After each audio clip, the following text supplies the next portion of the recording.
Hello everyone, and welcome to Series 2 of the night. This time we're going to Division B West between Magnitude Aftershock and Roll1Esports. Now, it'd be a pretty fun game. I mean, we've been seeing a lot of competition. Div B West, very close div.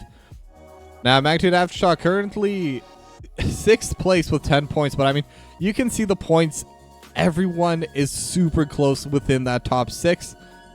So it's really could become down to just who plays better today, who's able to get those wins. It's all that really needs to be said.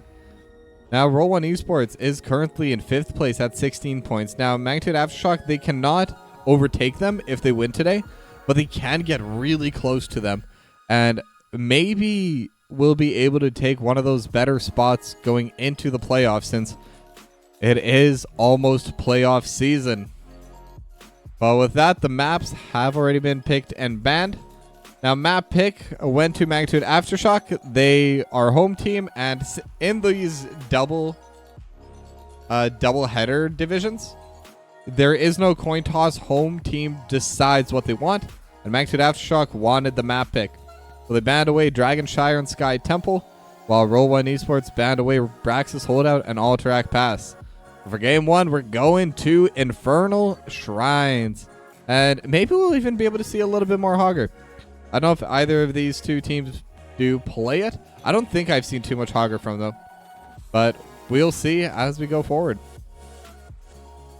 And Vendrick, you say you love my intro, but I think Raka is the one that makes them. Because huge shout out to really to all of the NGS staff, because like I cast, but all I do is I just yell at my screen. Like all the really hard work getting that organization going out, and all of these overlays you see, these were all done by NGS. And same with the same with that intro videos, same with that Patreon thing. Like that's all NGS. So I'm always happy to let them be in charge of that one. But yeah, with that, we are going to be getting started here soon. And Punk's a Hogger main? Okay, so that's probably going to get banned instead of played. That might be what it is then. Because I usually remember heroes when they're like, when they're played more than when they're banned. And if Punk is a Hogger main, Hogger's a really good hero. Wouldn't be surprised to see if that was just consistently banned into them. I'll be honest, and I know I'm pretty lacking on this. I'm pretty bad at keeping track of who plays what, who enjoys what kind of style. But I will get better with this for the playoffs. Right now, I'm just casting so many different games, so many different divisions. Hard to follow and remember which series had what. But for the playoffs, I always make sure I'm going to do my proper research going into every single game. I'm going to find all of the different statistics for the teams. Going to pull out stats of the Storm if anyone knows what that is. So we'll be ready, and we're going to actually have a really solid league going through for these playoffs. It's awesome to have me yelling at the screen too. Thanks, ATD.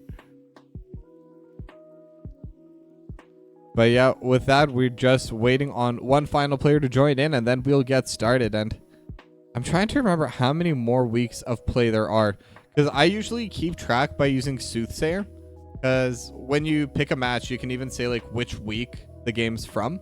But the issue is it doesn't really take into account flex matches, so it adds extra weeks. I think there's 3 weeks left for B West. I think April 21st is the start of playoffs for some of the leagues, and April 28th is for the other side. I think the double round robins will be the 28th, but either way, less than a month, just a few weeks away before that gets started. And like, I can't wait. Playoff season's always been fun. I mean, I think it was at around this time where I only started casting last season, because like I always say, I'm still genuinely pretty new at Heroes of the Storm casting. I think I've only done that in my first game casting was in the NGS. I believe it was in November or late October or early November in 2024. So yeah, I guess less than 6 months total of casting Heroes of the Storm. I mean, I'm really glad I got into it. I used to play this game a lot. I played in NGS for a little bit. Not for too long, but...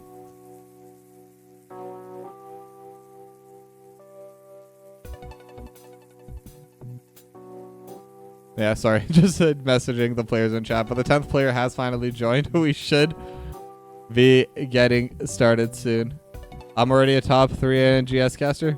Thanks a lot, Lionhouse. No, I'll be honest, Lionhouse, I've loved watching some of your casts too before. Because, like, you kind of make it like this... the way I've always put it is it's like a solid comedy radio show while watching, like, competitive games. Like, it's such a niche take, but it works so well. Like, I had a lot of fun. Because when I first started casting NGS, because I just wanted to look around, see what the other casters did, see what they enjoyed doing. So, it's... and I think that's what really surprised me. I'm used to, like I said, my background is in League of Legends. I'm doing this for fun, though, so this is my passion. League is more because, well, as bad as it sounds, it is going to be easier to grow as a caster in a bigger game with the pro scene, you know? But if NGS grows, if HOTS grows, I'm definitely putting HOTS as the main thing. All right, but it does look like we're having our draft getting started soon. They said they're pushing the button. I don't know what button they are doing.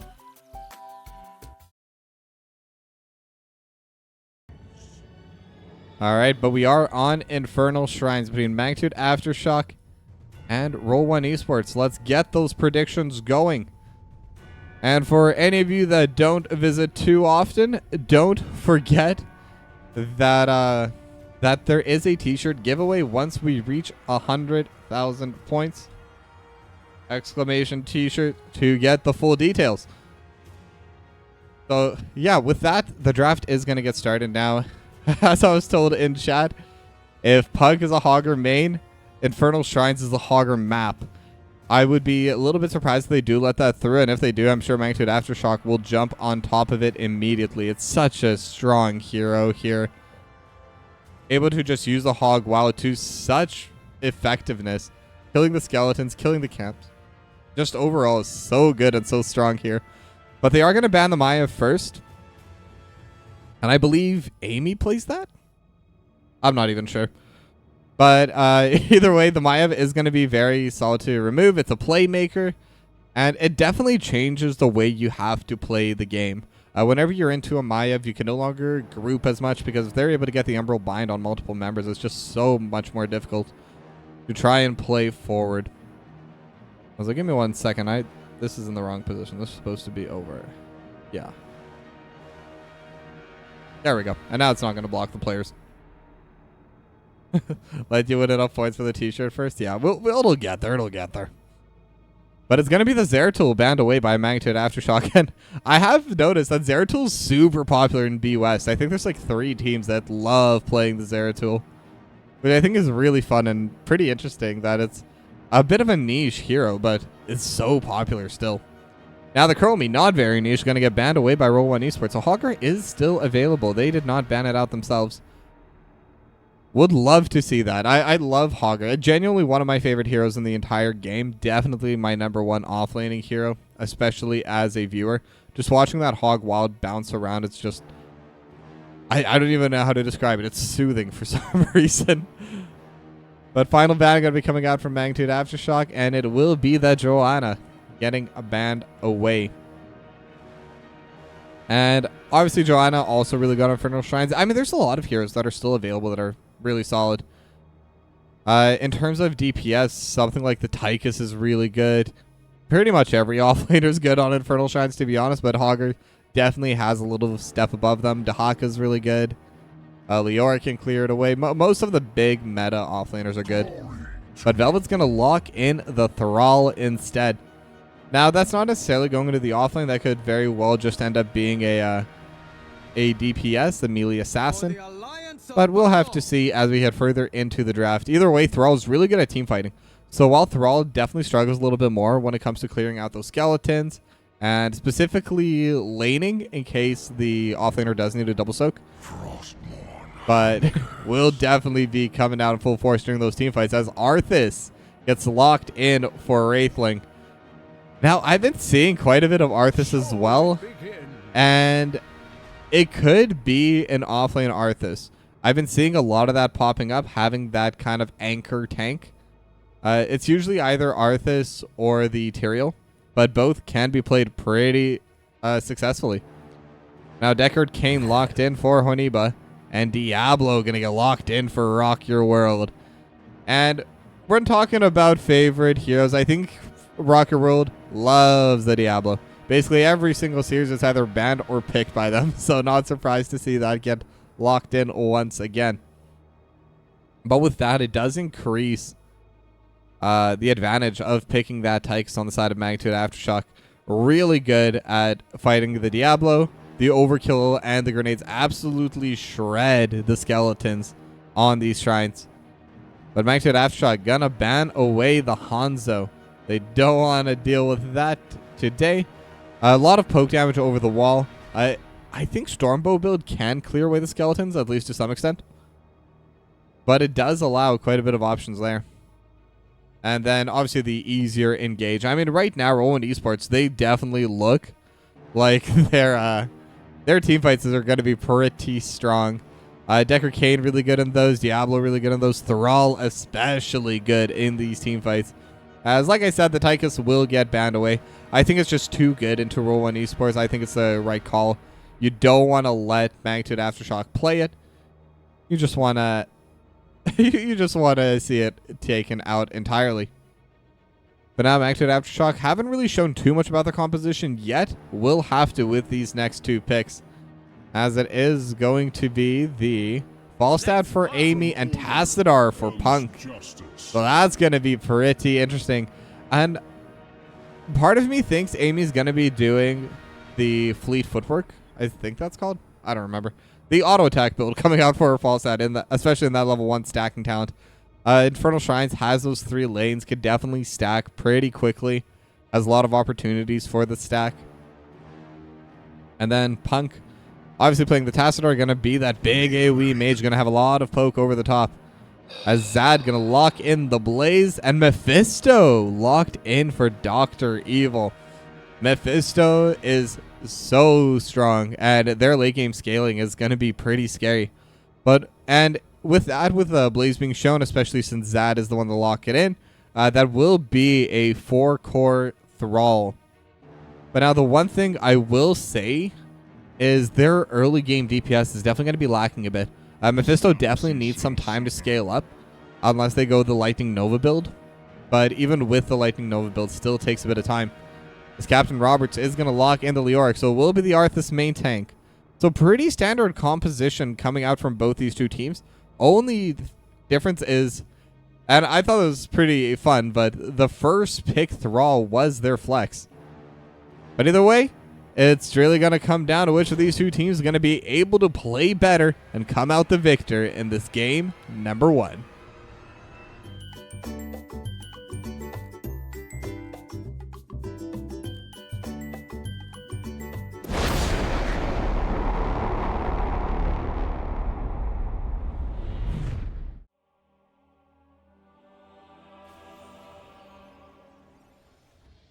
All right, and here we are loading in to Infernal Shrines between Magnitude Aftershock and Roll1Esports. Now, I'm really curious to see what this first talent is going to be for Dr. Evil. Because if it is the Skull Missile build, it definitely scales super well, but it's so difficult to play early on. Hard to get a lot of damage, but interestingly enough, it is going to be the Gathering Storm coming out from Amy. So it will be that more mage build coming out, and it's going to be the Psionic Storm build from Punk. So lots of different interesting talents coming out this time around. And now both teams going to start grouping mid, all 10 players walking in to start, and it will be the Skull Missile build. It's going to be the Unyielding Power as that first talent, and incidentally it's also going to be Scroll of Identify, going to be that infinitely scaling DPS coming out from the old man, from the Deckard Cain. But now the Skull Missile build, I say it takes a little bit to get going, but already at 5 stacks just in this early team fight. Make that 6. So yeah, that's a pretty good, solid start. We'll definitely be able to be super powerful near the end.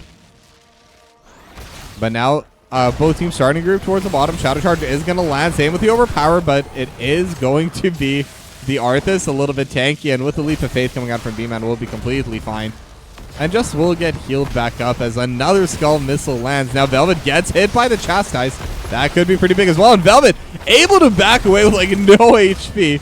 But the little health potions coming out for Nebo. But now Rock Your World is the one in bad spot with the Chastise. Punk able to get that first blood from Magnitude Aftershock. A really solid start for them. And I think that's kind of the strength point of this team composition. Even if they are mages, all of their damage is so consistent. They can just keep throwing it out.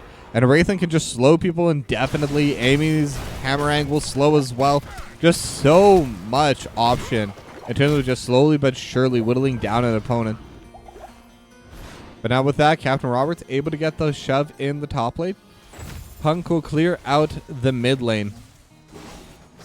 And the siege camp's already been taken by Roll1Esports. Once they lost the fight, they decided to just clear theirs out.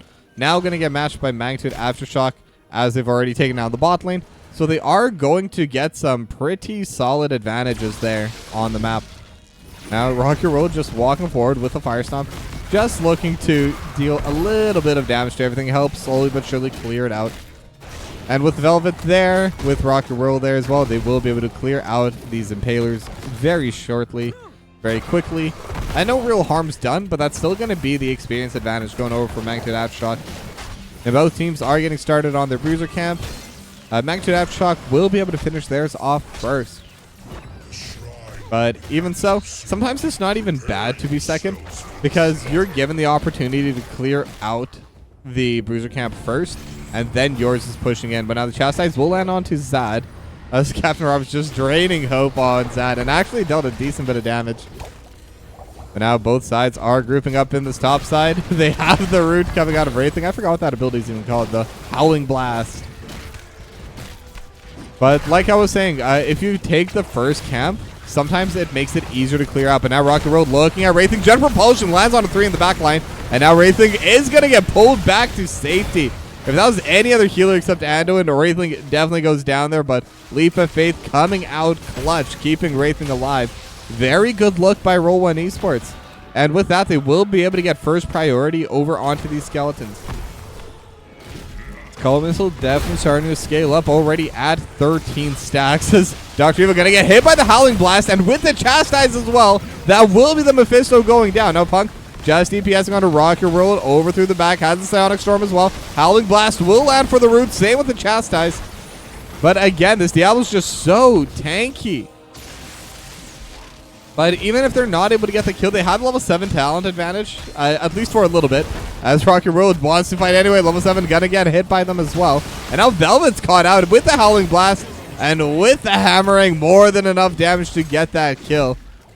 As it is 3-0 now for Magnitude Aftershock. And they're looking pretty good in terms of getting this Punisher. But I do like the answer Roll1Esports is doing. They know that they brought all 5 members top. So Zad is pushing out the bot lane. Dr. Evil is pushing out the mid lane. Just collecting extra soak. Trying to close the gap that they are going to be losing a little bit in terms of experience. And now Rocky Road just using the Fire Stomp to scout it out. But the Arcane Punisher will be going down. And now looking at those big talents, 27 on Gathering Storm, 3 more hits before that big upgrade comes through as the Chastise does land. Rocket Road taken down to less than half HP. Now Horniba is around throwing potions left and right, but will still be in a pretty dangerous spot. But now Rocket Road will catch the jump. Dr. Evil just trying to poke back with the Lightning Nova. And able to get a couple more stacks on that Skull Missile. And now Velvet could be getting jumped by a Wraithling, but without any follow-up with the fort being nearby, it is difficult to play forward. And now this Arcane Punisher is going to absolutely destroy this fort, and just barely they will be able to take it down. And taking a full fort on a single Punisher, especially that early game, or this early in the game, is so big. Those Punishers are not that tanky, not that strong, but because they had that pressure behind them, Wraithling able to really zone people away. They poked down Velvet and Zad early on, and they gave them more than enough priority to be able to finish off that fort. And that's going to really benefit them as we head later into the game. once this next shrine, this time is going to be the Frozen Shrine over in the mid lane, it's going to be difficult for them to try and contest it. They will be a bit more on a timer. But now Rocket World, looking for Wraithing, but the level 10 advantage is there for Magnitude Aftershock. Rocket World just slowly getting poked down, and with the slows, this is exactly what I was talking about. But now the Black Hole with the Lightning Bomb, or Light Bomb, Velvet will go down. Rocket World will be able to survive for now, but now Wraithing gets hit into the tower, but will get saved by the Leap of Faith. Now the Condemn Syndra goes over top. Rocket World is going to go down, and Juanita and Dr. Evil starting to get pretty low as well. Durance is going to land and spread, but most of the teams already gotten taken down. It was a 2-0 in favor of Magnitude Aftershock, and now they can just walk forward and start pressuring onto this fort as well. The Summon Syndra goes to definitely doing a lot there, going to disable these structures. And now Rocket World comes back, immediately gets hit by a Chastise and a Howling Blast. Rocket World trying to back away as Wraithing's just walking down this Diablo. And will be able to take the bottom fort as well. And I'm really liking this confidence coming out of Magnitude Aftershock. They're playing forward. They're playing to win these fights. And right now, they've been doing a pretty good job at it. And now Captain Roberts still doing the offlane things, pushing out on the top step. And now Rocket World looking for Amy, and they have the damage. But with the barrel roll, will be okay. Now Light Bomb lands onto 2. Black Hole as well, and it's even going to cancel the play. But now the Apocalypse lands onto 3. And Amy's trying to build space, but Zad able to finish that off at the top side. And now Wraithing got hit by the Durance. Punk is stuck as well. And that will be a big teamfight victory coming out for Roll1Esports. Now Captain Roberts is finally here. But that 4v5 definitely benefiting Roll1Esports. And they're able to close the gap a little bit. Now the level gap is definitely gone, but they're still down 2 forts. They're still down those structures. And if they can answer here, it'll definitely help them quite a bit. And it looks like that's the plan. That's going to reset. Try and catch either top or mid. I mean, there's 2 lanes pushing in. But it does look like this bottom fort will be going down here. Roll1Esports finally going to be able to even out the bot lane passive push. But with that being said, Magnitude Aftershock, they're going to get something for themselves. They're going to take that Bruiser camp first. They're going to get that already pushing in. Now the Shrine is active. Dr. Evil and Rocket Road already going to get started onto it as well. And it's time to just clear out all of these different skeletons. Now, they had the first move last time as well, but Magnitude Aftershock able to take over with just one big team fight. But it is going to be a little bit closer this time around. They've already taken down 20 skeletons, 23. But now Wraithing looking forward. They have Zad caught out. Down the Durance will land onto 1, but will get saved by the by everything else. But the Light Bomb just getting hit. They have the Diablo. Rocket World will get burst down-ish. 600 HP, but will get saved. It managed to hide it inside the bunker. Now Rocket World still getting healed. So 1-0. Amy got taken down first, but now Rocket World will follow. Frozen Punisher now up for Roll1Esports, but they've already finished off Wraithing. Now Punks could be the next target. They do have the Punisher here and will jump Punk, but no follow-up already. They do throw out the dogs. What are they called? Ravenous Spirits, I believe? Feral Spirits. Close enough. But now with the Punisher, they can try and get something a little bit back for themselves over in this mid lane. The Punisher's already down to 3/4 HP, but they finished off the wall, and now they're looking for Captain Roberts, but with the Wraith Walk will be safe. As the Durance gets thrown and will land, but unfortunately, definitely not enough distance, or too much distance to cover, and not enough way of closing that gap. But it will buy them space. It will buy them that mid lane fort. And now we're even on the structures, 2 forts each. And Roll1Esports with that one team fight and this second one just there as Rocket World able to dodge out on the Entomb. And with the Shadow Charge, we'll even be able to prevent any kind of follow-up, but the team fight could still break through. And now just as a little talent checker, 37 stacks on Gathering, Storm Skull Missile at 30. 5 on a Piercing Light, but now the Light Bomb is there for Wraithing. Going to find 1. Rocket World trying to zone Wraithing away. They're able to steal it. I say well and listen into the Apocalypse. Not going to land onto too many, but Amy trying to push everyone back. They're able to pull Wraithing back, and somehow with the Black Hole, they're even able to survive the fight. Summon Cinder goes going out over the top, but Scroll of Sealing lands onto 3. Get those stacks. But Captain Roberts trying to get onto the backline, throwing out the Wraithwalk onto everyone. Wraithing starting to get low. Rocket World also in the middle of everyone will go down. Wraithing will get traded back. But now the Entomb back up again. And the Skull Missile just landing on everything in the backside. One more. Oh, but Captain Roberts able to dodge out on that one. It's a 1-for-1 trade as both teams just kind of throw everything at each other to see what sticks. But I mean, that was a pretty close trade. That was a pretty close team fight. But Scroll of Sealing almost getting those extra rewards. Finally got the reveal and the armor reduction coming out. So that's going to be a lot of extra damage from that Decker Cane for anyone that is caught within that Scroll of Sealing. And also 39 stacks of Skull Missile. And having that 40th one, that's really going to open up the build. And level 16 talents there as well. And it is going to be Lightning Reaction. This is where the Mephisto goes past the turning point. This is where Mephisto really finishes scaling, has the double charge of Skull Missile, and has that explosion, which is so much more DPS. And most importantly, it's harder to dodge because, well, you can't. You're going to get hit by the explosion no matter what. There will be a lot more consistent DPS coming out of that Mephisto. But now, it does look like Roll1Esports could be looking for an angle. Amy, going to walk the safe route. And this right here is why you need to be able to walk. You always walk the safe route just in case. You never know, even if your full team's there, because they could still jump you. And now Captain Roberts is going to walk away with the Wraith Walk and will be fine. Lost about half HP, but that's about it. But now with that, the Bruiser Camp is going to get finished off by Amy and Punk. So Magnitude Aftershock will have that passively pushing in the top side. The other Bruiser Camp going to get cleared away by Captain Roberts. But Roll1Esports, once again, they have the first move onto this shrine. They're going to be there. They're going to start holding onto it.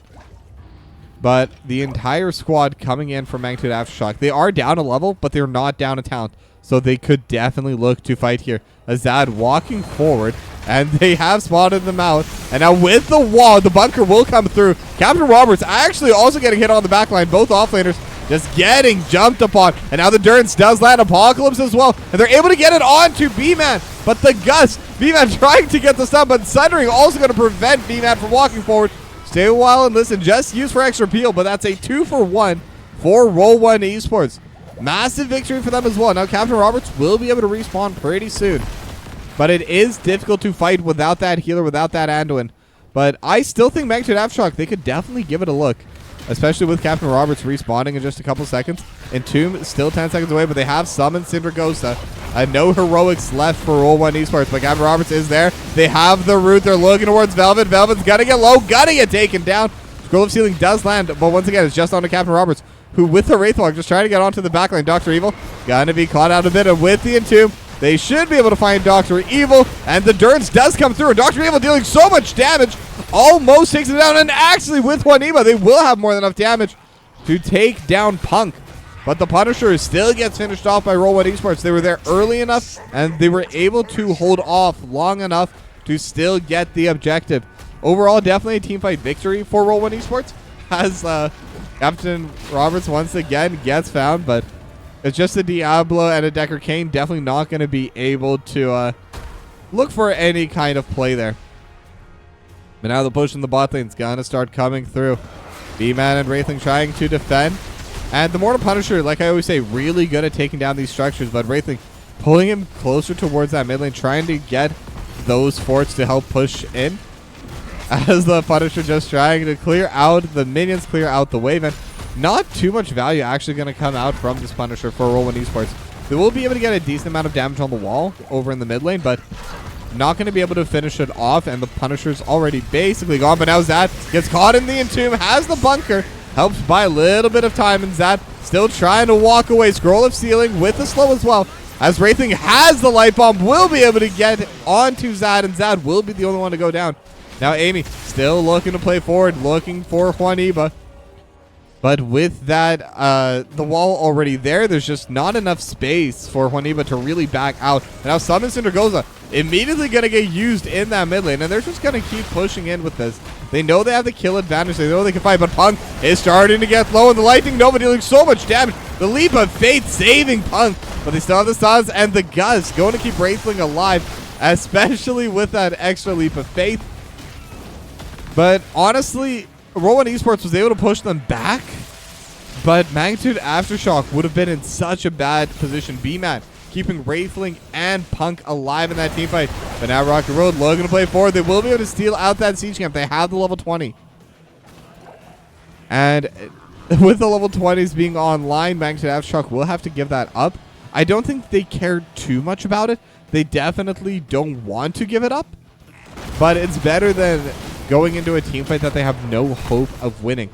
But now the siege camp in the bot side also going to get locked in for Roll1Esports. But level 20 will be there for Magnitude Aftershock very soon. It'll be there before the shrine spawns. And I think that's the main thing. They're not really in a huge rush to get it. They can wait for waves to push in. And they can just take the safe experience and then look to fight once they do have those storm talents unlocked as well. And now with this bruiser camp, I believe this should be enough to get that level 20. And ding. Yep, there they go. So now they have the level 20s. Both sides have the big talents now. The Buried Alive is such a massive talent. I'd argue it's one of the biggest level 20s in the game. Having that massive Entomb with the silence is just too big, too difficult to fight into.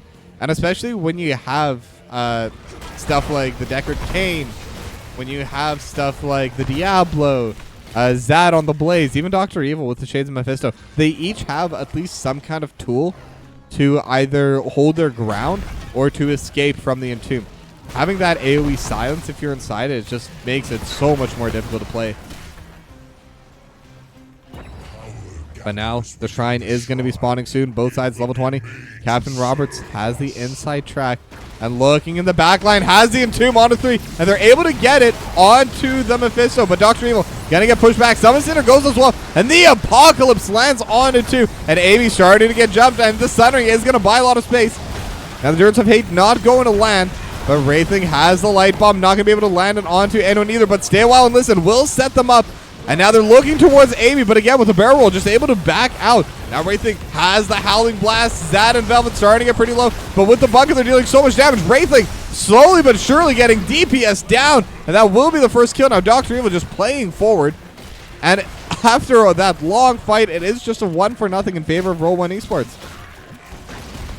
And to top things off, to the extra little bit of icing on the cake, they will be able to take down that top lane fort as well, just passively with that bruiser camp. Now, I think without Wraithling, they should easily be able to secure this Punisher as well. And I believe it is the frozen one over here in the mid lane.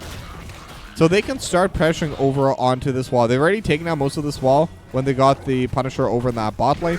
But this time they have all 5 members up. They all have HP, mana. They have all their tools ready. Now, Captain Roberts is going to steal away the siege camp in the meanwhile. Just trying to get a little bit of something for the team. And now the Punisher already here. Hasn't even needed to jump yet, but the wall is gone. Rocky Road positioning aggressively as they're looking towards Wraithling, but... Or not Wraithling, sorry. Captain Roberts. But they've already used up that... the Wraith Walk and will be safe. But now this mid lane keep not going to last too much longer. It's not too long for this world. And will get taken down. The Punisher still at around 1/3 HP, but no team fight's going to be breaking out here. Roll1Esports just happy to get the keep, and now they're going to back away and take the other 2 siege camps that are still up and available for them. And now with this push, they're going to be able to clear away this bot lane as well. Just kind of take their time, make sure all their lanes are pushed in. Mid lane was a bit of an exception, but it will get cleared out anyway. But now all 10 members are back on the map. They're looking. The Howling Blast is going to land onto Zab. Another team fight's breaking up. Captain Roberts could be in a bad spot. And with the Wraithwalk, actually debates going back in to play aggressive. But it seems like the team said to pull back and just defend for the next little while. But Roll1Esports, they have the main push. And especially... there's no fort even taken down there, but now they're looking for Captain Roberts. And again, with the Wraithwalk just in time. Good reflexes, but still almost burst down even with that. And now there's a big wave. There's a set of Impalers over in this bot lane. And Roll1Esports, they're going to start pressuring in through the bot lane as well. And now it's really just going to come down to a couple more team fights. Whoever's able to win any big team fight could just win the game then and there. Now, they managed to get some pretty solid damage on this bot lane wall, almost finishing it off entirely. Now, the Bruiser Camp is available, and Roll1Esports, they know that they're the ones with the initiative. They can walk forward, they can walk up and just take it for themselves. They don't need to worry about it at all. And now the Bruiser Camp will go down, and that will be their play going forward. Now, they're going to reset their own Bruiser Camp, will be spawning about 2 seconds, and the top lane is pushed in a little bit. Zad going to come back and deal with it. But it does seem like Roll1Esports, especially since both sides do have level 20s, there's no reason for them to really force any fights, force any plays. They can just keep pushing in these waves, getting all of these neutrals, all these mercenaries, just shoving in every lane. And it kind of forces Magnitude Aftershock to play further back on the map. And then once that Punisher's up, that's when they can start looking for fights. That's when they can start contesting. But now the Bruiser Camp has been taken, so now that top lane will be pushing in passively for Roll1Esports. And the Punisher is in the bot side. It's going to be the Mortar Punisher too. So very good at taking down those structures. As both teams just kind of looking at each other, but no one wants to pull it in. But the Entomb does come out, not able to get that big silence. Only able to push Rocky Road back a little bit. As Dr. Evil also fishing with that Durance. But now the Shrine is going to be spawning. I'm sure we all know the talents. We can see the stacks 27 already coming out for the Scroll of Sealing. But now the Wind Wall is going to be coming out. Black Hole as well. But Dr. Evil looking in the back line. And Wraithing is so low, but will be able to survive. Now Captain Roberts is in the back line. Light Bomb lands on it too, but B-Man and Punk so low, and B-Man will be the first to go down. There's no more healer. Rocky Road is still alive in the Firestorm. Able to heal so much. Wraithing in the middle of everyone will get taken down. Use the Summon Cinder Ghost, but not able to buy enough space. And that's a 2-for-0 for Roll1Esports. They're going to be able to take this Punisher, and they even have a wave pushing in through the top side. Now, Amy's going to be able to clear that one out, so not too much harm there. Will lose one of the cannon towers, so still a little bit of poke damage, you know. But Roll1Esports will be able to secure this next objective, and they will be able to push in with it. And it's a pretty solid spot to be in, because now they have the double siege count pushing. I mean, this is a massive wave. Someone has to deal with it, but luckily Punk and Amy should be able to deal with it before the Punisher gets to their wall, but not by much. The bottom siege camp also gets taken down. Just needs a little bit more, and the Mortar Punisher is coming through. But now with that, Roll1Esports, they have their Punisher, they have their push, and they still have 10 seconds before Wraithling is back. And that's going to give them at least a little bit of free time onto these structures. Not too much, but it will all add up. And now this is where the real push is going to be coming through. Roll1Esports could definitely look to end the game here if they're able to get just one good play. But now they're going to take down the Keep, and the Keep's going to go down almost immediately. Now the Apocalypse over top into the Durance. But the save coming out from B-Man and the Black Hole and the Wind Wall. Captain Roberts and Wraithling somehow both survive that. But the Punisher is still up. The Punisher still dealing a lot of damage. Jumps on to Wraithling. B-Man is going to get taken down. And they're going to be able to take down Wraithling as well. It's a 2-for-0. The Punisher's still healthy. And that should be it. Roll1Esports, they're going to win game number 1.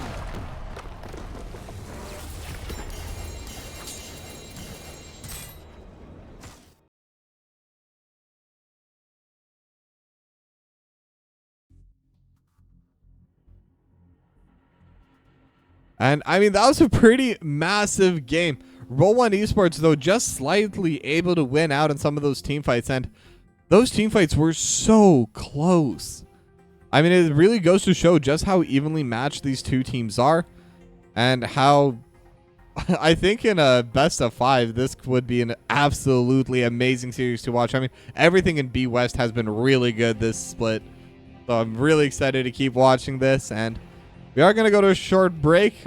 I do need to rest my voice a little bit. Been yelling a bit too long today.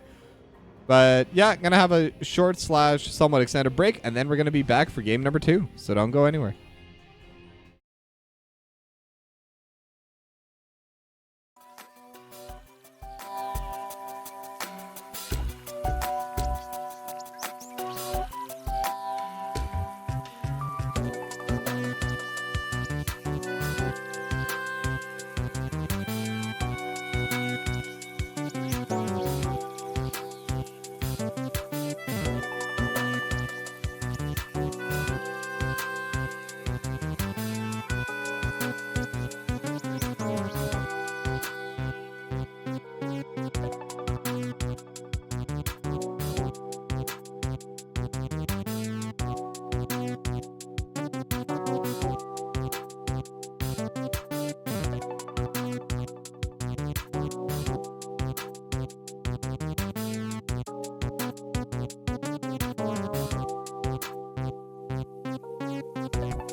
All right, we're in game number 2, Towers of Doom between Magnitude, Aftershock, and Roll1Esports. Let's get that prediction going. But the draft is coming through. Now it is Towers of Doom. The most fun map for offlaners everywhere. Everyone loves just double soaking and running around. I do hear it's super chill. So if you want to just relax, this is the map to do it. And obviously stuff like the Hawk is going to be really good. Zeratul is actually really good on Towers of Doom. One of the fastest clears. So wouldn't be surprised to see Magnitude Aftershock ban that away again. But now we're getting started here. And I'm wondering what other bans they're going to be considering. They haven't really targeted too much as far as I remember. Besides that, besides the Zeratul, and yeah, it is just going to be the Zeratul to start. Now the red side ban coming in from Roll1Esports. I believe last time Magnitude Aftershock banned the Zeratul and the Johanna. And then I don't even remember what Roll1Esports banned. I'll be honest, I've been pretty exhausted lately. So These are just kind of going past me. But with that, they still should be able to target them out a little bit. And I think removing the Leoric from Captain Roberts could be a good play. They did ban away the Maiev, that's right. And I do think Maiev ban is still pretty good here as well. This is definitely one of those maps where if you're able to force small, consistent fights, you can easily take advantage. There really is you only need to push hard enough to get one fort, or the bell tower, I guess. And once you do that, the map really opens up macro-wise. So many more opportunities for you open up once you do have that advantage. But Johanna gonna get banned as well. Magnitude Aftershock just gonna be keeping up with that. And I think that does make a lot of sense because, again, Johanna just able to hold on for so much value there. Just constantly holding the points, able to hold on to the altars, and specifically with that shield glare, also able to prevent people from locking in those altars. As Chromie going to be the second ban coming out of Roll1Esports. And now Magnitude Aftershock. What do they want for their first pick? I don't think there's anything too big that they could want. I mean, the Dahaka is definitely going to be solid if they want to just pick their offlaner here, but it is going to be the Anduin for B-Man. And to give credit where it's due, B-Man saved a lot of people in that first game. Just like an absolute, like the leap of faiths were absolutely on point. They still ended up losing out on the team fights, but I mean, that one specific aspect, B-Man played really well in it. Now Roll1Esports still need to pick their first two, and it's going to be the Anub'arak and Stukov for Rock Your World and Juaniba. So not going to be playing the Diablo this time around. Going to have that more consistent engage. And with the Stukov, they're going to have pretty consistent follow-up already. That Lurking Arm is so good at following up on an Anub'arak engage. A Magnitude Aftershock will need a reply. I would like to see them pick... I would like to see them pick their offlaner here, because I think then you can kind of start pinching it with the bans, but they're just going to let it go through. They're going to take their ETC for Wraithling and the Tychus for Amy 820. And I do think the Tychus pick is actually pretty interesting. I'm guessing they might start just picking to push down objectives, or not the objectives, but the structures. Tychus is really good at that, especially once the level 10 hits with that Odin. I'm not sure if that's exactly what they're going to be going for. We're definitely going to have to see their next two picks before we can decide fully.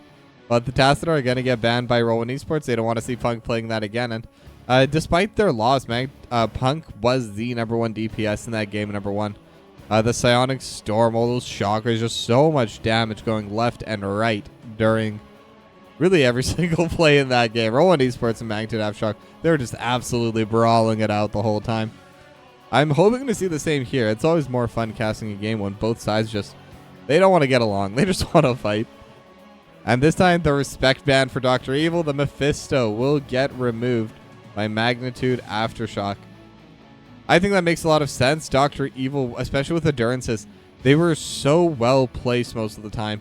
Just able to get, even if it's only the one target, it makes sure that that one target will always go down. And I really like when teams do play like that. Because, yes, you want that big highlight catch 5 play, but sometimes if you're just looking for the win, you only need to catch that one. Just got to make sure you get it. And now Zagara and Thrall going to get locked in for Dr. Eva and Velvet. Now, the Zagara is really interesting because Zagara is really, really good at holding down a lane. Has super fast clear, able to spawn those roaches, makes it so difficult for the other team to play into it as well.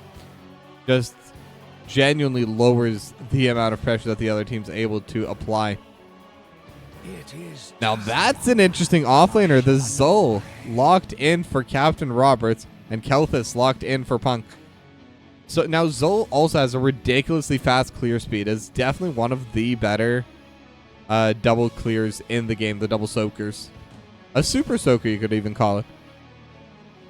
Now, the team fight is going to be a little bit harder for them because for Magnitude Aftershock, they really only have the one tank. And Dahaka somehow getting through the entire game is going to be there for Zad. Now, Dahaka, obviously, I don't need to talk about it. Everyone's been seeing Dahaka for a while. Also, one of the best double soakers in the game, but also the Brush Stalker will be able to join in on those team fights. And now we're getting ready for game 2, and once again, big shout out to Legend of Mushroom for sponsoring today's stream. And here's a little something to show you a bit more about the game.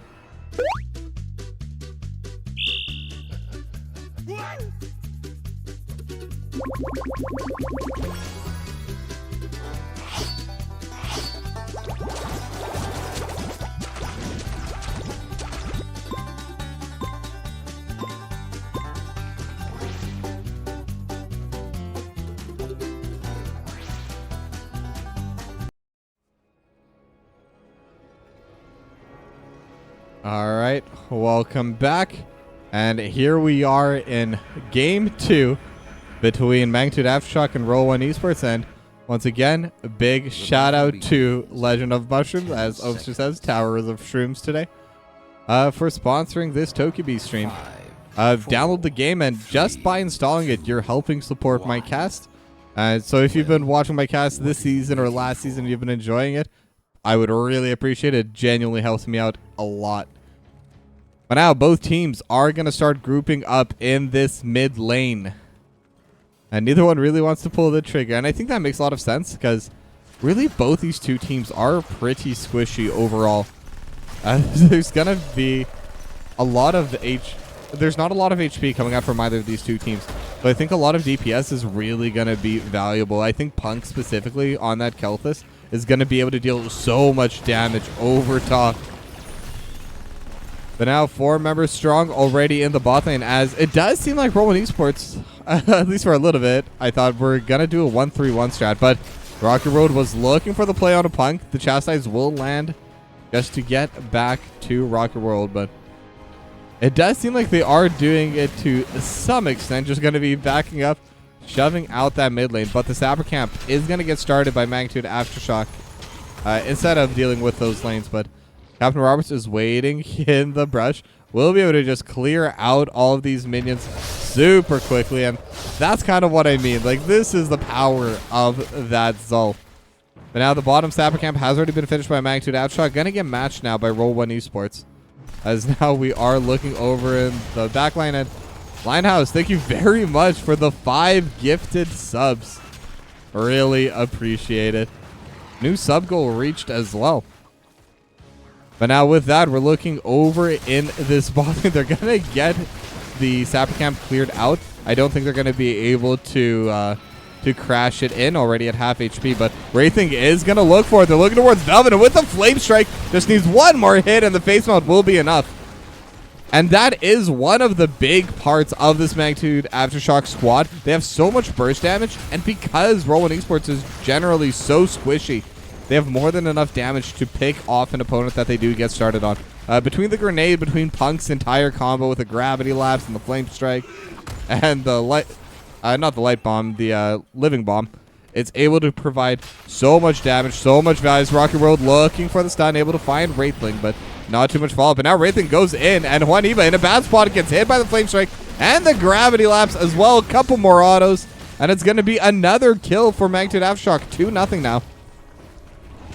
And they're doing pretty well in this 4-stack over in this bot lane. They're finding the kills. They're finding the positions. And, I mean, that's just the way this team comp should be working. They're just grabbing so much burst onto this one target. As now Dr. Evil almost found by Wraithling, as Rocket World will be found by Wraithling. Does get spawned with the face one of the Flame Strike over top during that burrow charge to get away. But it is going to be a victory once again for Magnitude Aftershock, and they'll be able to secure this bottom altar as well. And Captain Roberts will get the top left one, and Zad will be able to get the top right one. So overall, 8-4 damage lands onto the core. Magnitude Aftershock definitely in a good spot there. And now they will start working on this bot lane wall. They've already taken out a good chunk of it. Should be able to finish off the rest. Living Bomb explodes. Has Wraithling looking for Velvet, but not going to be able to find it. But now the burrow charge does land, and now again the leap of faith from B-Man. So much value in 2 games in a row now. Amy just getting saved by B-Man, and it's not just Amy, just B-Man saving everyone. Really well played on this Anduin. Now Captain Roberts sees that he has the lane pushed in. Just going to walk up top. Going to clear out the siege camp. As now the team fight is brewing on the bot side. Level 7 for both teams. Zad is going to join in. It's 4v5. And Wraithling is definitely low. Definitely in a bad spot. And just barely manages to dodge away from the drag. Could have been bad, but that's still going to be the Sapper camp stolen.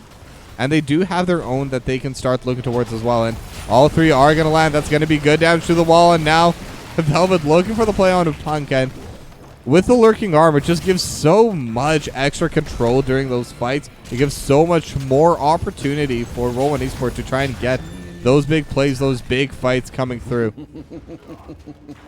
But now they are going to be able to come to the mid lane. Going to catch that. But now Magnitude Aftershock, they said, hey, you stole our camp. We're going to try and steal yours. And now they have all 5 of their members here, so it shouldn't be too difficult of a fight if they want to go for it.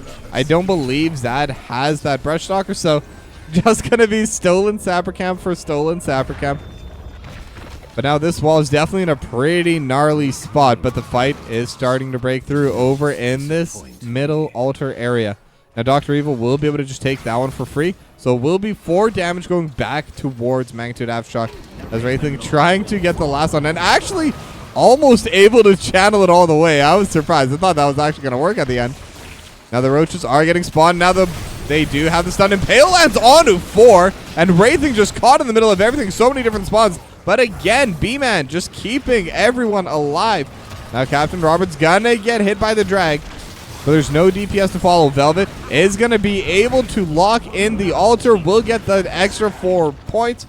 And because of that, it's right back to a lead for Roll1Esports, 32-8. But the Sapper camp ended up crashing onto this bottom bell tower. So that's going to be a lot of value down there. And Captain Roberts, again, massive wave here. And these walls are already starting to take the brunt of this poke. Now Zad's going to come and clear most of this out. But I do believe we'll lose this one cannon tower. I believe in the melee minions, but with the drag coming out from Zad. But now teamfight is breaking through in this bot lane. Velvet gets taken down quite low, but not going to be finished off entirely. Level 10s are up for Magnitude Aftershock. Going to get matched now by Roll1Esports, so not too long of an advantage, and especially on a map like this, where there's so much soak to be had on the map. It's going to be quite large for them. So I should open my hype chest. Now that that's over. Sorry, I'm getting distracted. But either way, Wraithling looking for Dr. Evil, not going to be able to find it. Now Rocket World looking for the fight as well. They have the cocoon, and the living bomb is there. They're aiming towards Amy, and they have the Maw. But do they have any fall? They have the Banelings, but no more crowd control for it. So with that, they're going to be in a pretty good spot. Now the light bomb is not going to be able to land, but the Sundering splitting up the fight into Amy. Once again, going to get pulled back by B-Man. And they have the mosh pit, and they do find Velvet. So that's going to be a kill going over to Magnitude Aftershock for nothing in terms of getting these kills. But Rocket World still technically winning out. So pretty big news for them. But now the Commandeer Odin has been used, and they are pushing for this bell tower. They want it. Rocket World and 20, but they don't want to give it. And with the Extendo Arm, going to be able to buy a little bit of space. And now they already got one of the altars in the top side, and Captain Roberts not able to trade it back. So it's going to be just a little bit of push back and forth, and they will have to give up 2 altars. Now the question is, was it worth it? Because now it's only going to be 7 damage dealt to their altar. But with that bot lane control, it does open up the map more. So while you're giving up 7 damage now, you can definitely try and get more back later. And now Magnitude Aftershock, they have the push. They have a pretty big wave. And if they're able to get these Sapper camps to land, would be pretty big for them as well. But there are 3 members, 4 now that Dr. Evil's back here. So going to be in a really solid spot to clear away these Sappers. And it's going to be so difficult to push them forward. The Impale just used to buy space. But they have the Light Bomb, and they're looking for the Anubrak, and they're able to get it. Now the Maw will land onto 2. And the Sundering with the Lurking Arm actually going to have a little bit of anti-synergy. But they will be fine. They did clear away the camp, so they're not going to take any damage onto their core. But losing another member. Actually, there is still one more. And it will actually land. So there it goes. one snowball or, I don't know, pumpkin. I don't know what kids toss around these days during Halloween. But either way, it's going to hit onto the core, so now it's only 10 HP difference. And now while they're continuing to defend it, Punk just going to try clearing out the siege camp over on the bot side. But now Rocket Road looking to play forward. They have the cocoon, and this Tychus not in a great spot, but B-Man is there, should have the leap of faith if needed, and Amy will be fine. So leap of faith traded for cocoon. As another Sapper camp just got finished off, Punk will be joining the team here as well. And Rock Your World definitely getting smacked around a little bit. And that is the weak part of the Anubrak. As far as tanks go, it is one of the squishiest ones in the game. Not a lot of HP, a little bit shield reliance. But if you're able to break the shield with physical damage, just so much damage will be dealt. But now, all 5 members are down here. Zad with the Brush Stalker trying to get to the backside. Now the Gravity Lapse not going to land. Zad went into stasis. The Drag not going to land. Amy just barely able to dodge away. But now Wraithling could be looking for the angle. As Rocket Road looking forward towards Wraithling. And with the lurking arm, Wraithling's in a really bad position. But now able to mosh onto 3 only for a short little while. But Rocket Road's going to go down. Velvet's getting chased. And with the Living Bomb, with the healing from Juanito, will be fine. That will be a teamfight victory again for Magnitude Aftershock, as they currently are 6-0 in terms of kills. And now they can start pushing into this mid lane. The Odin gonna get commandeered as Juanito trying to buy a little bit of space, but Wraithling is not gonna allow them with the extendo arm. Wraithling's gonna get pushed all the way back. And that's gonna be 2 bell towers going the way of Magnitude Aftershock. And with that, it's really, they're gonna be able to trade back in the spot lane. So it may all be mostly for naught, but again, Magnitude Aftershock, they still have control of this jungle. They're going to be able to come back, and now they're looking towards Velvet. B-Man going to get jumped upon by Rock Your World, but not too much they can do with it. And now if they can get this Sapper Camp into this bell tower, it could be pretty big for them as well, because Zad right now just trying to deal with this push in the mid lane. And now they have cleared out a good chunk of it. The Sapper Camps are still alive, but they are low, but they will land all 3. So that's going to be about half the HP of the bell tower. And now Captain Roberts, while Zad was trying to deal with the mid lane one, is also pushing onto the top side. So Zad has to go and deal with that. The middle bell tower is finally going to get jumped upon by Roll1Esports, and they should be able to clear that out. But again, it's just going to get traded back, and Magnitude Aftershock will have brand new health bars on this bot lane bell tower. And with that, they can just let the wave push itself in as the next altar spawn. It is going to be a triple altar spawn once again. Level 16 is there for both teams. Roll1Esports just got it. And now it does look like Roll1Esports, they don't want to contest this bottom one. They just want to jump Captain Roberts, make it as difficult as possible for them. And it looks like they might even be able to just accomplish that. Now it's going to be Punk getting the one in the bottom left. Juanito trying to get the one in the top right. And with the light bomb, and look at that stun. The Maw lands onto 4. And now Lurking Arm over top, able to get 1. B-Man still alive, but will get finished off in the back line. And that's a 2-0 for Roll1Esports. Their first few kills, and these are massive. Amy also going down, and it's a 3-4. Roll1Esports just in such a good spot with that teamfight victory. And now they can start pressing onto this mid lane bell tower. Captain Roberts trying to clear it away. Is getting jumped upon. Captain Roberts trying to get low. Flame Strike lands onto the back line. It's going to be a 4th kill for Roll1Esports. And like I said, they haven't had any kills this game until now. And they were able to get so much value from this. They're going to be able to take down this mid lane bell tower. And Zad's pushing in the bot side. Not the fastest at taking down these towers, but it will open up more opportunity. And now with that, Roll1Esports are going to immediately go on to the boss. It is 18-15 in terms of core health. This will bring it down to 18-11. Still close, still definitely competitive for both sides. And it definitely seems like this is going to be one of those games. Just one team fight is going to decide the winner. But now with that, Odin actually popped by Amy just to help clear this out. But that will be the mid lane bell tower going back in their favor. Zad's still slowly but surely chipping away at the one in the bot lane, and the wall's gonna get not completely taken. Actually, might get completely taken out. These minis are really strong this late into the game. Yeah, so the top lane wall will get finished off. Captain Roberts will clear it away. And we are not quite back to even because this bottom bell tower is still up from Magnitude Aftershock. And there's only one altar spawning. It is in the bot side. Now Zad, especially with the help of these sappers, will definitely be able to get it back in their favor. But now this is where the next teamfight could happen, and Captain Roberts isn't here. This is 4v5. I don't think Magnitude Aftershock can really do too much about it. And with that, they're just going to have to give it up. That's going to be 4 more damage into their core. Velva just going to get that for free. And now Captain Roberts does have the push, could take this top bell tower back in their favor. And that could be an angle for them to play, as the face melt going to prevent the sappers just for a little bit. They're still going to be able to land. But now there is a bit of trading happening in the top side. Captain Roberts versus Zad, as the sapper will be able to clear out the top bell tower. This could be the advantage they needed, but they're in a sticky situation. Only 7 health. That's not a lot to play with. Captain Roberts is going to get jumped upon. They have the silence. They have the lurking arm. But now they're dancing onto Juaniva. Now they're able to trade 1 for 1 for now. And now the mod does come through, and Juaniva will be able to back away in time. Light bomb on a Wraithling. And with the leap of faith, will be able to walk backwards. But that's still a kill in favor for Roll1Esports, as they do have their storm talents coming out. And now they can start pushing other lanes. They're in a really good, advantageous position here. If they take down this sapper camp as well, I think they could definitely just try and muscle their way in and try taking this bottom bell tower.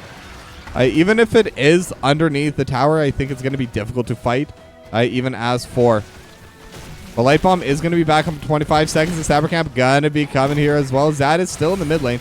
This could be an angle for Magnitude Aftershock, but the positioning's not there. They're just going to give it up.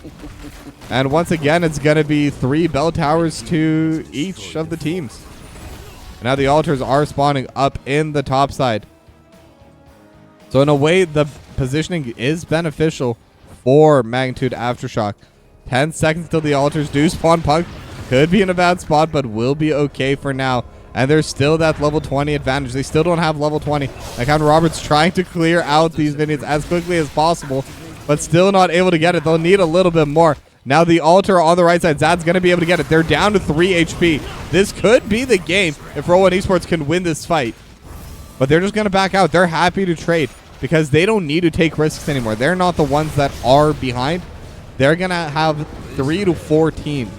And that's definitely a good position to be in if you are Roll1Esports. Now Rocky World does land the Impale, gets hit by the Flame Strike, and is trying to pass the Living Bomb around, but not able to succeed. As Velvet's going to get started on their siege camp. Level 20 is now there for Magnitude Aftershock, but it's a pretty scary position to be in for Magnitude. They can't give up a single altar. They can't give up any camps. They can't give up too much else. But now Rocky Road looking to play forward, trying to save this point. But now they're underneath the bell tower. Now the Maw's not going to land onto anyone, but Zad is going to be there. They have the drag onto Captain Roberts. And Captain Roberts immediately going to get pushed down, but Rocket World is in the back line. The Sundering going to split them up. Wraithing trying to survive, 500 HP, but will be able to walk out. As now Punk, they're all so low, and they're in a position. Rocket World actually playing aggressively, and with the light bomb, they will be able to take down Punk. Wraithing is trying to dance, has the tour bus, but not going to be enough. Wraithing and Amy is going to go down. Rocket World's also going to go down, but the sappers will land, and that will be game. Wraithing will go down in the end, but Roll1Esports, they get the 2-0. They get the domination.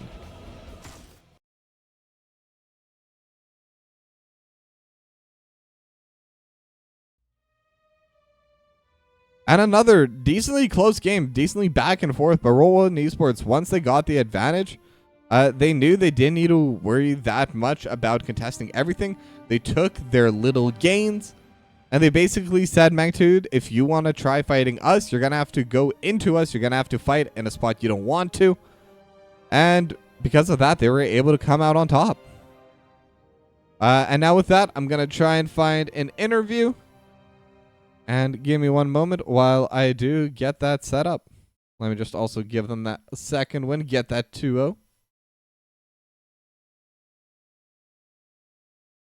Ta-da.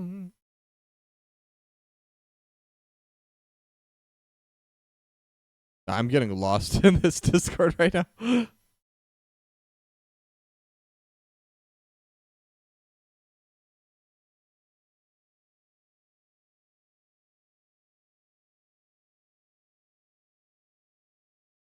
Let me just make sure my Discord is set up properly.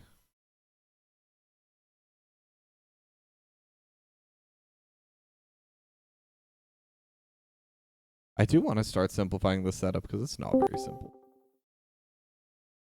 Hey, how you doing? I'm good. How are you? Oh my gosh, the adrenaline's going, bro. As it should be. I am joined here by Dr. Evil, who did play that Zegara in game number 2. Woo! Well, Amped up, baby. I was going to say this will be a pretty obvious answer at this point, but congratulations on your 2-0 domination, Ed. How do you feel? Oh, just a lot of adrenaline going.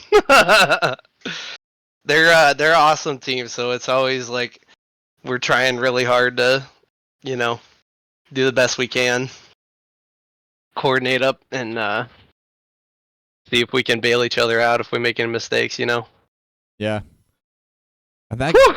And that game too was Sorry. you're good.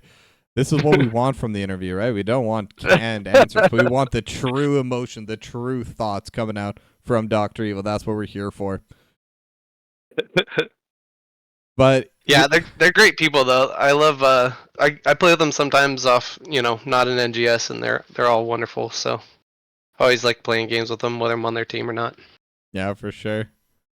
Now, you've already been yelling a bit, but how hard were you yelling when you got that 4-man maw? That one was pretty exciting. I was not expecting them to all commit that hard, but I figured if they were gonna come through, I'd throw everything I had at them. And I think they were trying to make a play there and get up there in time before we got the channel, but we got there early and everybody did a good job of setting up the vision and trying to deny their response. So it was nice to be able to get a few there and then get the map control back.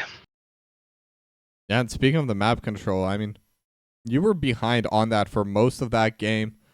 Magnitude Aftershock were able to take down your bottom bell tower and then immediately started transitioning to mid lane. Your top lane one was super low. What was the communications like for that macro? Because it's very difficult trying to play when you're losing out on all 3 lanes on Towers of Doom. It was tough. I think we did a good job of communicating with the off lane, telling what he was trying to do, planning a little bit ahead of where he was at, so that he could try and help rotate if needed or dig. And then Rock was doing a good job of trying to control what the rest of us were doing, so that we could try and just hold the ocean back for a little while until we could focus on one objective, one thing to fight over. And so we tried to get a little siege where we could, and then unfortunately we had to trade buildings a couple times, and it didn't feel like we were getting ahead, but it at least let us stay in it until we could try for the next thing, Yeah. Either an objective or a camp, or catch somebody if we can, get lucky. Yeah, exactly.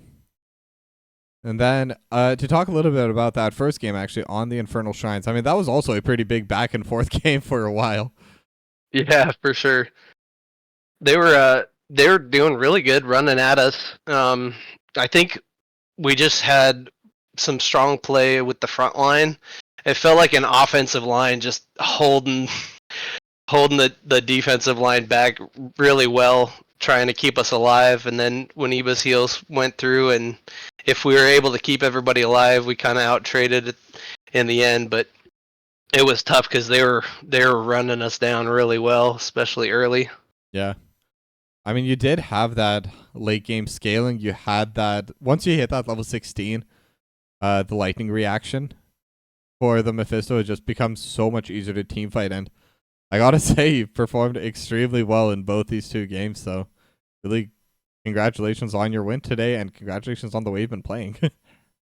I really appreciate it, especially against a team like this. I'd take it as a huge compliment. They're awesome. So, I just try to do the best I can, especially in these NGS matches, because the last thing I want to do is let my team down. So Yeah. I just feel I beat myself up all week if I make big mistakes. So, But yeah, they're an awesome team, and to be able to get some value against them is definitely huge. So we'll probably be seeing them in the playoffs some point, and good luck to them the rest of the season. Yeah, I mean, B West playoffs definitely look like they're going to be entertaining. I mean, I think right now basically any team can beat any team. Is that going to make it a bit more stressful going into these playoffs, or does that actually lower the pressure since, like every team's kind of expected to win in some extent? I think almost every team is on the same level. So the thing that makes it the most comforting for me is our player base is like you kind of know everybody now, and so it's kind of fun to play with friends. A lot of the people, like I said, I play with, whether I'm like I play Storm League with, or I'll play quick matches with them. I play with Hoku's team, I played with Punk's team, I played with some of the other ones, and so it's kind of like we're all playing against a bunch of friends, almost like you know, elementary school, like on the playground or something like that. You just figure out what game you're playing that day, and everybody just tries to have as much fun as they can. But everybody kind of knows each other's moves, and so it's kind of cool to try and throw in new curves and try and surprise each other. So it's always a fun time. Always fun playing against people let the metas kind of develop on their own. Everyone has their internal metas after a little bit. Right, exactly. And then you're like trying to figure out like, okay, like how do I, like I've never seen this hero before. What do I do against this one again? Yeah, exactly. You like play against it, and what's funny is like when we practice, we literally will practice with a specific thing in mind, and then we run into like a team with like a TLV or a Murky or something like we never see usually, and we just see it like 3 or 4 games in a row, and we're like, well, that practice is kind of hard to get data from now. Yep. But it's fun because I think if you can enjoy the process with HOTS, it's just so much more fun because you can go for those funny things. Do you remember the team? I think it was called Gilly Shark on Bingo Night or something. Yeah. I don't know exactly what they did, but I think they would actually play bingo with the heroes, and it was just always fun seeing them try and make it work. Yeah. Like random heroes put together. So it's a great game, and hopefully we get a few more players in with the the infusion, with them putting it out there a little bit more. Yeah, the opium is definitely high. HOTS 3 win, right? Yep. Rock's gonna be putting out some content, and I think some other people are too. So hopefully we can get some fresh stuff out for people to latch onto and see how fun the game is. Stick around. 100%. Well, with that, I have one final question for you. Is there anything you'd like to say to your fans out there? Any shout outs you'd like to give? Yeah, I appreciate all my fans, my friends. I know Cypher was out there watching. Appreciate him. Anybody else who is supporting either team, thanks for showing up. Thanks for watching the stream. Thanks for supporting Tokibi. Appreciate you for the stream. Thanks Magnitude for the awesome games. A lot closer than the score sheet might have said. And thanks to my team. Oh, there's somebody I'm supposed to thank from our team. He's our sponsor. Guys, what's his name? What's his name? Oh no! Guys, help me! Somebody DM me. I can't remember his name. Yeah, it's even more awkward when you remember there's a 30-second delay. Right? They're all, as soon as we end the stream, they're gonna all DM me. Well, hope you like Blaze because you're gonna get flamed. So. There we go. But yeah, I shout out to our sponsor, the unnamed one. All right. Well, thanks for coming to this interview, and congrats again on your victory. Thanks very much. Thanks again for streaming and helping make everything more fun for everybody. Osmo, let's go! Thank you guys. Right. Shout out to Osmo. Yeah. Well, thank you, and have a good night. GG's. Take care, man. And with that, we will be ending our stream today. Let's also take a moment to thank the sponsor of the Tokivi channel, Legend of Mushroom. Click the panel down below or exclamation mushroom in chat. Download the game for free, and even just installing the game helps me out a lot, but give it a try. It's a solid idle RPG where you just play as a mushroom and you slowly get stronger and stronger and stronger, and you just get to watch numbers go up, and everyone loves that. And now with that, gonna be the end of my stream today. I will be live tomorrow. I believe I'm just doing a single cast for the Heroic Division at 6:30 Pacific, 9:30 Eastern. Hope to see you all there, and thanks for watching, and have a good night.